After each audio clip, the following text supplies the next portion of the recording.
Hello friends, banking ಇನ್ ಕನ್ನಡ ಚಾನಲ್ಗೆ ಸ್ವಾಗತ. Banking ಎಕ್ಸಾಮ್ಸ್ಗಳಿಗೆ reasoning syllabus ಏನಿರುತ್ತೆ ಎಂಬುದು ಇಲ್ಲಿ ತಿಳಿಯೋಣ.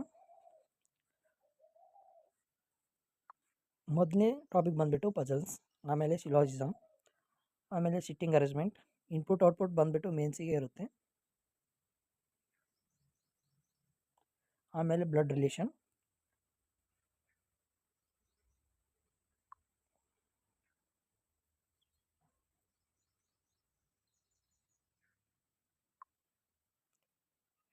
ನಂತರ ಡೈರೆಕ್ಷನ್ ಆ್ಯಂಡ್ ಡಿಸ್ಟನ್ಸ್, ಆಮೇಲೆ data sufficiency,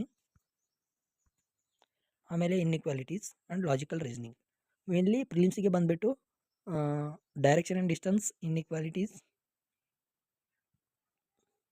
ಪಜಲ್ಸು, syllogism, sitting arrangement and blood relation ಇವು ಮೇನ್ ಟಾಪಿಕ್ಕು. ಮೇನ್ಸ್ಗೆ input output, machine input output ಒಂದು ಆ್ಯಡ್ ಆಗುತ್ತೆ, ಆಮೇಲೆ ಲಾಜಿಕಲ್ ರೀಸನಿಂಗ್ ಒಂದು ಆ್ಯಡ್ ಆಗುತ್ತೆ, ಆಮೇಲೆ ಡಾಟಾ ಸಫಿಷಿಯನ್ಸಿ ಒಂದು ಆ್ಯಡ್ ಆಗುತ್ತೆ. ಓಕೆ, ಥ್ಯಾಂಕ್ ಯು, ಧನ್ಯವಾದಗಳು.